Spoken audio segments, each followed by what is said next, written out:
home sweet home.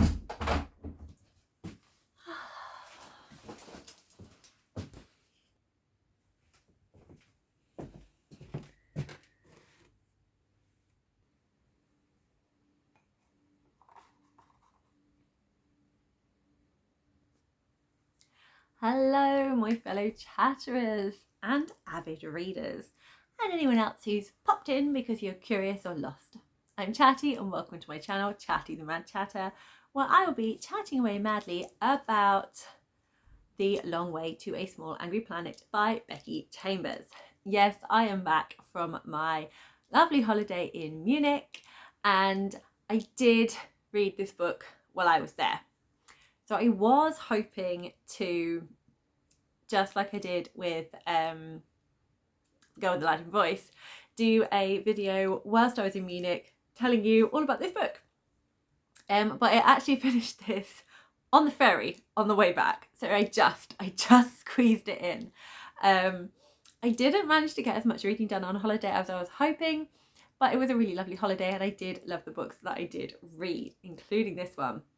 I then thought I'd do some sort of like fun, give you holiday vibes with the hat. Can't find my sunglasses. Was gonna see if I could buy a pretzel and eat that as well to give you some Munich vibes.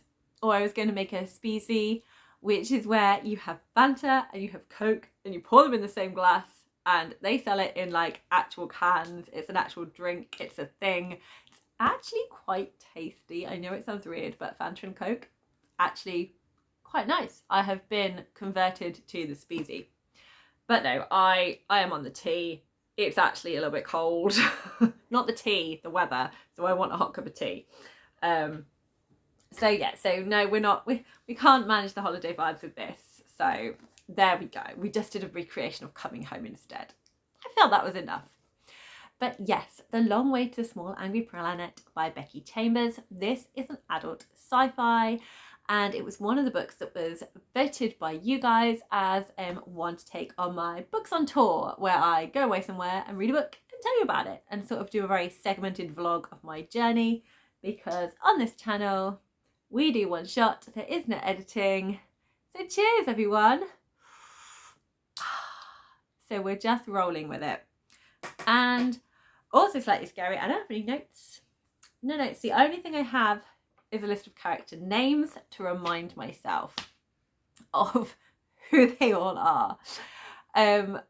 But yes, adult sci-fi. And it's the first book in the Wayfarers series, which is a set of companion novels, all set in space. And I didn't realise that there was also going to be a kind of futuristic element to it, that because some space things there's no mention of Earth, it's almost like a fantasy galaxy, so it's like a fantasy sci-fi, whereas this one it's futuristic, as though something has happened to Earth, and then there have been other life forms which are much more advanced than humans, and they've all kind of joined together in there is a word, see, I should have looked up more notes for other things, but there's like a galactic union thing that most alien races are part of, most planets are kind of part of in here.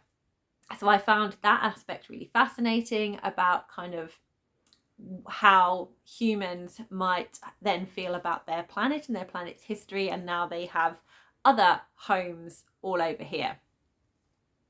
So I knew going into this book that it was going to be heavily character based.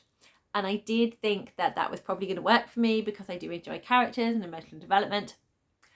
I was not prepared for the extent of world building in here. I don't know why, but I wasn't. There is so much like really well thought out, like there's layers of like history of the galaxy, of the different races, of like really well developed cultures of each races, and it kind of throws into light and question things about our world today, like how we act to something that's different, and just because it's different and not our way of doing things, does it mean it's wrong? The answer is no, it doesn't.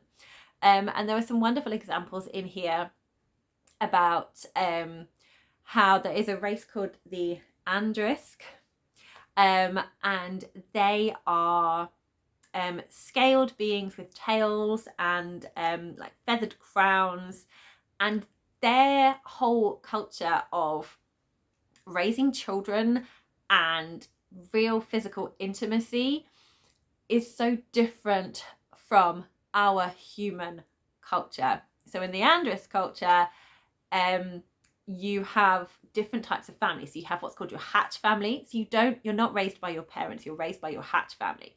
So your parents are young, kind of like, I'd feel like they're almost like young gap year students.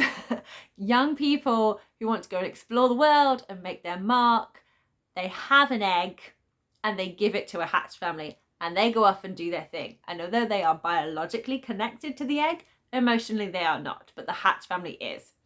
And the hatch family raise this egg and they see the potential of life, but the real affection and love comes in. You know how humans are like automatically designed to want to protect and look after children, and the death of a child is shocking to us. To the Andrisk race, it's almost like switched. So it's more an adult death is shocking because you knew that person and they had become a person and developed. They still very much see hatchlings and young of their kind as they hadn't fully developed into a person yet. So you can't miss them as much as you would a full adult, which is really interesting. And then you go and make your feather family, which is where you will give each other, if someone touches your life, they will give each other feathers, and they kind of settle down kind of within their own little communities. And these can kind of change. And then as they start to get a lot older and a lot mature and they want to settle down, they realize they want to pass on their teachings and learnings to hatchlings, and they want more of a quiet way of life. So they all settle down in a big community as their, and I can't remember the name of this family, but that's kind of like the final family that they kind of settle with. And then they love seeing their adult children come back to their family. So it's so fascinating, this whole separate culture.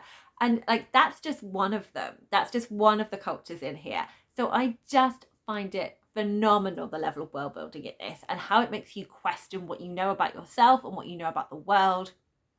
All sorts of different themes are explored in here, like the way we look at warfare, the way we look at sentience, the way we look at just like general human interaction and supporting each other, and survival, environmental issues. There's just lots of different things, like how our actions can affect life, to the point of species extinction, to the point of our own annihilation.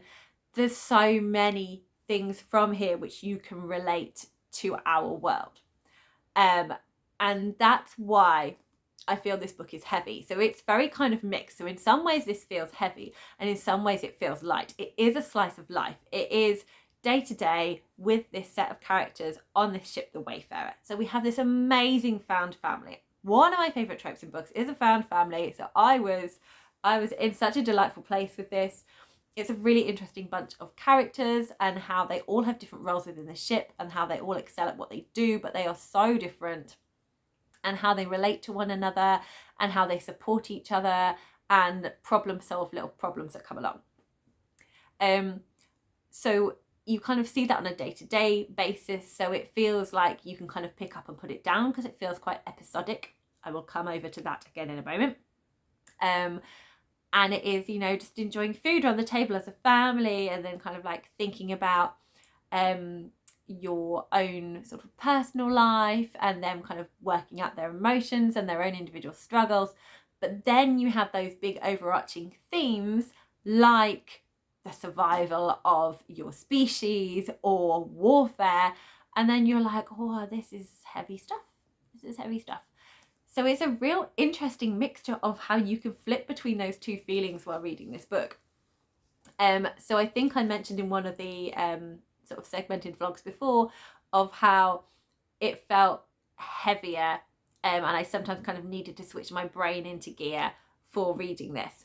But generally it did feel like I just needed like a few moments to kind of just appreciate and absorb the world building, like, because there was so much to take in, and I'm very much a visual reader, so when I read something I can see it all in my head, like I can visualize what everything looks like. So sometimes I'd want to reread some description because I'm like, I want to make sure I'm picturing this to the best that the book is written. And I sometimes think that my imagination is just not as good. Like, you know, sometimes when you see an adaptation of something and like you've envisioned it and it's like it describes a house and you're like, okay, a house, they're in a house, and you've just given them like a basic house, and then you watch like a film or adaptation of it and they've put like a level of design into it, they've looked into the characters and gone, oh, how would this person decorate, and you're like, wow, I am selling this short. So there were moments where I just really wanted to allow myself to really get the full visualization so I could really immerse myself in the series. So I did sometimes take a few moments to kind of just get my head around a couple of things. But in general, it was really easy to kind of pick up and put down because of its episodic nature, which I said I'd come back to. So I'm going to go into it now. I really feel that this is a book that would be amazing as like a 6-part TV series. Because although everyone, when they talk about the Becky Chambers Wayfarers series, everyone always talks about it doesn't have a plot and it's all about the characters. Well, yes, the characters are amazing and they are what drives the book. But I don't feel you can say there's no plot to it. Yes, in terms of other sci-fi books where there's probably a lot more action. So I'd say there's not as much action as other ones, but there are definitely moments of drama. There are definitely moments where you are on the edge of your seat, you're scared for your characters. There's definite like, oh shit moments in here. So they kind of, there's the characters enjoy themselves in space, you know, doing their day-to-day life. They're at work, they're going to have downtime soon, and all the different things they're going to do with it, what they're going to spend their money on, learning like a little bit more about the characters, a little bit more about the world. And then something happens and you're like, oh. And then that all plays out, and then they kind of tie it up, and then it will move on to like a next bit. So things definitely happen, and as those things happen, it's how the characters develop within each one. So the characters will react to a certain situation and you'll watch them grow and feel more confident, or they will then be affected by something that happened, and that kind of trauma affects stuff that happens later on. So it's all like pulled together well as a whole. But I just think you definitely have those moments where you could be like, right, that could be an episode. So you have this whole overarching plot of the series. So you have a TV series where you're going to get from A to H, but you're like, let's first go A, B, and then we go B, C, and then D. And so you're just doing those little bits. And I feel like each of these moments of drama in here, that could be like an episode, and we're going to focus on this character on the Wayfarer for this bit, and then this character on the Wayfarer for this bit. I just think it would work so well. I would definitely want to see that. Someone's going to turn around and tell me, oh, they have done this already, because I don't keep on top of TV, so I don't know. So yes, I loved all of that. I also really enjoyed the characters in this. We start off by following Rosemary Harper, who is the new recruit to the ship. So we start off with her eyes, and we get introduced to the ship, and we start to learn more about these characters, which is helped along by her. But we also get to see the story through different people's eyes as well. I think we pretty much go through each individual person on the ship, apart from one. I don't think we see anything from Ohan's eyes. So on the ship, it is mainly humans, but they've all come from different backgrounds and had to explore different things. But there are three different races and an AI as well that make up this team. So you get to kind of learn a bit more about them. Each one is kind of done gently. You do sort of build up this picture and get to know more about them. And then like more is added on as the story goes on. So it's not it's not too overpowering. I do feel like you naturally will learn more about them, and it all kind of fits in and makes sense. And it's just, they're just so lovely. There's just a real heartfelt looking after each other, and then you've got their own individual relationships within that, and also with some people off the ship as well. So it does dock at different planets, and you get to see them off the ship and doing different things. So you see all these friendships developing. There are romances developing. There's some tragedies at different points, and it's just really beautiful. And I had such a fantastic time with this book. It was wonderful. And I could go into each of the characters, but I just really enjoyed how they all complemented each other, and I enjoyed how Rosemary found her place on the ship, like her skill for languages, and putting in reports. Like, so she joins as the admin, and it really kind of like you see her develop and grow, also developing friendships within the team. I really love the friendship between Jenks and Kizzy. It's so beautiful. Their like little friendship sibilingness is so adorable. They are just so, they're both like the kind of the mechanics, but they specialize in slightly different things within it. And they look after the ship and kind of keep it all going. And just watching them work together and how they solve things and stuff is just lovely. And the way they kind of support each other is just so lovely to see. But I think my favourite character is Sissix.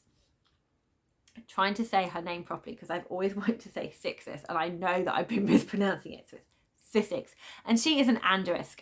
That is one of the characters I described earlier on in the video. They are scaled with tails, and there's just something about Sissix that you just, I think she's a very charismatic character, but she just is without trying. Like, she just seems to, you just really respect her, and you just kind of are drawn into her aura. I feel, I can't describe it any more than that. There's not like a thing I could definitely, if you can hear that, that's one of my children's toys that randomly just goes off. We've no idea why. There's an off switch, but it will still do that anyway. So there we go. PJ Masks saved the day. Back to Sissix. I can't put my finger on like one thing that just kind of draws me to her character. I think maybe it is just her adapting. I just enjoy how she's adapted to humans, and that's not her natural way of doing things. And she's learnt to kind of rein herself in so that she fits in more with the human way, so she doesn't make anyone feel uncomfortable or overpowered. And also she's very, what you see is what you get with her. She's very open. I just really enjoy her character. So I think, yeah, she's definitely my favourite character in here. And I really enjoyed kind of finding out more about her culture. I thought it was really, really interesting. So if you have not picked up this book and you are someone who loves characters and relationships, you are going to adore this. It's just so warm and wonderful. And I finished this, and there's a lot of emotions throughout everything. There were moments where I wanted to cry. There were moments when I wanted to like cheer. There's a great bit at the end in terms of like the social commentary that feels really right,